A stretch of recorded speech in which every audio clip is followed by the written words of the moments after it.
अभी भी आपने कुछ नहीं किया तो सिर्फ ये कर लीजिए, सिर्फ ये आपका ये 2 मंथ का स्ट्रेटेजी आपको आरआरबी एनटीपीसी क्रैक करा सकता है। सिर्फ आप इसको फॉलो कर लीजिए।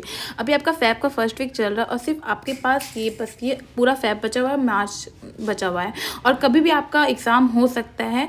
अब आप एडमिट कार्ड का इंतज़ार मत करिए। ये अभी अभी नोटिस आई हुई है कि अब आपका एग्ज़ाम जितने भी ग्रेजुएट्स लेवल के हैं और फिर जितने भी 12th लेवल के हैं उनका बहुत जल्द एग्ज़ाम होने वाला है। सिर्फ 2 मंथ में आपका एग्ज़ाम क्या होगा तो होने वाला है। अगर मैं बताना चाहूँगी कि आप इस 2 मंथ में कैसे कर सकते हैं आरआरबी एनटीपीसी क्रैक।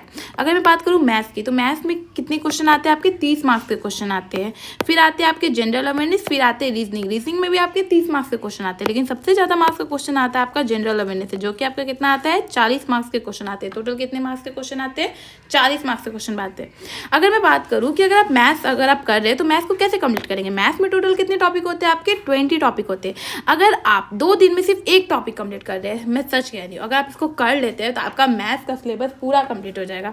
अगर आप 2 दिन में एक टॉपिक कंप्लीट कर रहे हैं तो फिर आपका 40 दिन में पूरा मैथ्स का सिलेबस कंप्लीट हो सकता है। हाँ, ये आप कर सकते हैं, बट अगर आपको इसके लिए पूरा मेहनत करना पड़ेगा। ये नहीं कि बस आज एक स्ट्रैटेजी देख लिया हो गया, नहीं, इससे कुछ नहीं होता है। बात करूँ रीजनिंग में, तो रीजनिंग की टोटल कितनी टॉपिक होती है आपकी 16 टॉपिक होती है। क्योंकि रीजनिंग एक ऐसा टॉपिक होता है कि आपका जब कंप्यूटर के सामने आप बैठे रहेंगे, एग्जाम देंगे, वे किसी तरीके का कोई भी पैटर्न का क्वेश्चन आ सकता है। आप जो पढ़ के गए मैटर नहीं करता कि आपका वही आ जाएगा। उस समय आपका दिमाग कैसा काम करता है ये मैटर करता है एट द टाइम। ओके, तो टोटल 16 टॉपिक होते हैं। अगर आप एक टॉपिक पे भी अगर आप 3 दिन लगाते हैं तो टोटल आप 48 डेज में, यानी कि 48 डेज में आप पूरा रीजनिंग क्या कर सकते हैं तो कंप्लीट कर सकते हैं। अगर अब मैं बताऊं जनरल अवेयरनेस की बात करूं तो जनरल अवेयरनेस भी आप कंप्लीट कर सकते हैं, लेकिन उसके लिए आपको क्या करना पड़ेगा। जनरल अवेयरनेस को अगर आप कंप्लीट करना चाहते हैं तो आप हिस्ट्री हो गया, जैसे कि अगर आप हिस्ट्री कंप्लीट करना चाहते हैं तो हिस्ट्री का क्या करिए, 1 शॉर्ट वीडियो देख लीजिए। 1 शॉर्ट वीडियो देखने के बाद तुरंत उसको टेक्स्ट बुक पे मॉक दीजिए, क्योंकि उससे क्या होगा, आप जैसे वीडियोस देखने के बाद आप तुरंत मॉक्स दे रहे हैं तो मॉक देने के बाद आपका क्या होता है, आपको कॉन्फिडेंस लेवल क्या हो जाता है। मान लीजिए आपका कॉन्फिडेंस लेवल यहाँ पे, तो उस पर क्या हो जाता है, राइज हो जाता है, अप हो जाता है और वे क्वेश्चन आपको याद हो जाता है हमेशा के लिए। और जब आप एग्जाम देने बैठेंगे तो अगर ऐसे टाइप के थ्योरी ज़्यादा पढ़िए, जितना ज़्यादा आप थ्योरी पढ़ेंगे, क्योंकि देखिए अगर आप जो एमसीक्यूज़ है, एमसीक्यूज़ सिर्फ पढ़ के जा रहे हैं तो आप केवल वही क्वेश्चन टिक कर पाएंगे जो आप पढ़ के गए हैं। लेकिन अगर आप हिस्ट्री का पूरा थ्योरी वीडियो देख लेते हैं, थ्योरी वीडियो अगर आप देखते हैं, कोई भी टॉपिक का 1 शॉट वीडियो देख ले, हल्का थ्योरी उसका देख लीजिए, तो अगर कोई भी उस टॉपिक से क्वेश्चन आता है तो आप उसको क्या कर सकते हैं तो क्लिक आउट कर सकते हैं। चीज़ों को ज़्यादा से ज़्यादा समझने की कोशिश करिए, बिकॉज रट्टा मारा हुआ अगर आप करके जाते हैं तो आपको वही क्वेश्चन अगर आए तभी आप उसको क्लियर कर पाएंगे। बहुत सारे स्टूडेंट ऐसी गलती करते हैं और उनका जनरल अवेयरनेस क्या हो जाता है तो पीछे हो जाता है। अगर आप चाहते हैं कि इस आरआरबी एनटीपीसी को 2 मंथ्स में क्रैक करें तो आप इस टाइम टेबल को फॉलो कर सकते हैं। आप लोग को लगेगा कि मैंने बहुत ही ज़्यादा बड़ा टाइम टेबल बनाया है, हाँ, लेकिन अगर आप चाहते हैं सिर्फ यही 2 महीना ना आप पढ़ेंगे, ये नहीं कि 2 महीने के बाद फिर आप पढ़ाई, क्योंकि एक बार जॉब लग जाएगा तो फिर तो आप अपना लाइफ फैमिली अच्छा से एंजॉय करने लगेंगे। तो सिर्फ ये 2 महीना अगर आप मेहनत कर ले तो सोचिए आपका आगे का लाइफ स्टाइल कितना अच्छा हो जाएगा। आप आज क्या होंगे और कल क्या हो जाएंगे। तो सिर्फ यही 2 मंथ्स आपको पढ़ना पड़ेगा। तो लेकिन ये 2 मंथ्स आपके लिए मांगता है, आपका पूरा टाइम मांगता है, क्योंकि ये 2 मंथ्स अगर आप पूरा टाइम देते हैं तो आपकी आगे चल के पूरी लाइफ भी तो अच्छी हो रही है। तो क्या करिए, आप सुबह उठ जाइए, सुबह 4 से 8 सिर्फ मैथ्स पढ़िए, because maths is a very important topic that you have to study for your RRB NTPC examination, okay। और फिर 10 से 12 आप क्या करिए, रीजनिंग करिए। रीजनिंग भी उतना ही ज़्यादा इंपॉर्टेंट टॉपिक है। 1 से 2 आप क्या करिए तो जनरल अवेयरनेस पढ़ लीजिए। क्या पढ़ लीजिए, जनरल अवेयरनेस क्या करिए तो पढ़िए। कोई भी टॉपिक्स आप उठा लीजिए, उसका 1 शॉट देखिए। आप चाहते हैं तो 3 बजे तक भी पढ़ सकते हैं, ये आपकी कैपेबिलिटी पे करता है। मैंने 8 से 10 के बीच में आपको 2 घंटे का गैप दिया है। मैंने ऐसा नहीं कहा कि आप लगातार पढ़िए, आप आराम से अपना 2 घंटे के गैप में आपको जो करना, आप नाश्ता करना चाहते हैं नाश्ता करिए, इंजॉय करना चाहते हैं इंजॉय करिए, इंजॉइंग का भी टाइम है।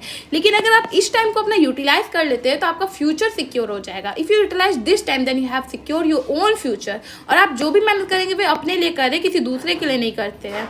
तो आप फिर क्या करिए, फिर से अपना जो भी आपका 2 बजे से आप फ्री हो गए, नाश्ता खाना वाना करने के बाद आप फिर से आपका शाम होता है तो इवनिंग का भी टाइम टेबल बड़ा अच्छा शेड्यूल करिए। 6 से 8 एकदम बैठिए, रीजनिंग कर लीजिए, बिकॉज रीजनिंग एक ऐसा टॉपिक होता है, कहाँ से क्या पूछ दिया जाएगा ना, कैसा क्वेश्चन आ जाएगा आपको पता भी नहीं चलेगा। बस उस समय आपका माइंड सेट, जब भी एग्जाम दीजिए फ्री माइंड में दीजिए। ये मत सोचिए कि आपका आपका होगा कि नहीं होगा, क्योंकि जब आप फ्री माइंड से देंगे तो आप ज़्यादा सोच पाएंगे, और हैवी माइंड से देंगे यानी कि आपके मन में पहले से ही अलग अलग थॉट्स रहेंगे तो आप वे थॉट्स नहीं ला पाएंगे जिस थॉट्स की आपको ज़रूरत है, जिससे आपको एग्जाम क्रैक करना है। अभी भी आप तैयारी कर रहे हैं तो फ्री माइंड से होकर तैयारी करिए, not even you have to think about what will be going to happen in your future. Since if you work hard then always आपके साथ गुड ही होगा, क्योंकि अगर आप अभी मेहनत करेंगे तो आपके साथ गुड ही होगा, अच्छा ही होगा। अगर आप पहले से ही सोच लेंगे होगा कि नहीं होगा, आरआरबी एनटीपीसी भर दिया, बहुत बच्चे होंगे उन्होंने आरपीएफ कांस्टेबल का भी भरा होगा, बट ये मत सोचिए कि इतना सारा फॉर्म भर दिया होगा कि नहीं होगा, ऐसा नहीं होता। अगर आप मेहनत करेंगे, अच्छे से करेंगे तो आपका और भी ज़्यादा अच्छा होगा, आगे जाके आप बहुत ज़्यादा अच्छा कर पाएंगे।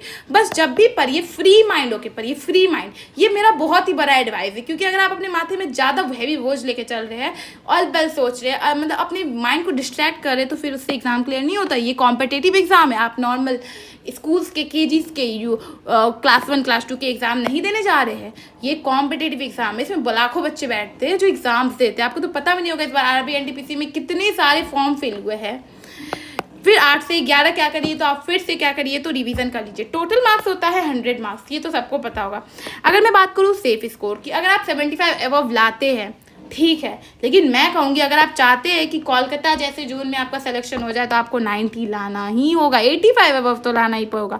बहुत ऐसे टीचर होंगे बोल देंगे कि ला लो 70 हो जाएगा, हाँ होगा, लेकिन फिर पता चला कि आपका मेरिट लिस्ट में जाके नाम क्या होगा, कैंसिल हो जाएगा। तो उस दुख से अच्छा है कि आप पहले से ही सच्चाई का सामना करिए और अच्छे से पूरा अपना टाइम को यूटिलाइज करिए। सिर्फ 2 मंथ्स ही ना आप पढ़ेंगे, सोचिए अगर सिर्फ ये 2 मंथ्स पढ़ लेते हैं तो ये आपके लिए बहुत ही अच्छा फ़ायदेमंद रहेगा।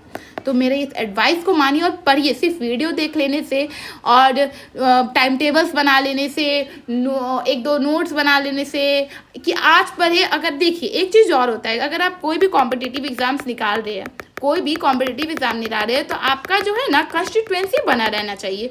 किसी भी कॉम्पिटिटिव एग्जाम के लिए जो आपका एक कंस्टिट्यूएंसी नाम का शब्द होता है, उस चीज़ को समझिए। ये जो कंस्टिट्यूएंसी है ना आपका बना रहना चाहिए, क्योंकि अगर ये ख़त्म हो जाता है ना तो फिर कोई भी कॉम्पिटिटिव एग्जाम नहीं निकलेगा। भले ही आप रोज़ सुबह 2 घंटा पढ़िए, शाम को 2 घंटा पढ़िए, लेकिन पढ़िए। ये नहीं कि आज हम 4 घंटा पढ़ रहे हैं, कल जाके फिर आप क्या कर रहे हैं तो पढ़ ही नहीं रहे, और फिर 3 दिन बाद अरे चलो आज मन किया पढ़ लेते हैं, फिर 3 दिन बाद 8 घंटा पढ़ रहे। ये क्या है, एक दिन पढ़ा दूसरे दिन नहीं पढ़ा, तो इससे कॉम्पिटिटिव नहीं निकलेंगे। स्कूल के एग्जाम आपके निकल जाएंगे, कॉम्पिटिटिव नहीं निकलेंगे। जो सच है मैं वही बोल रही हूँ।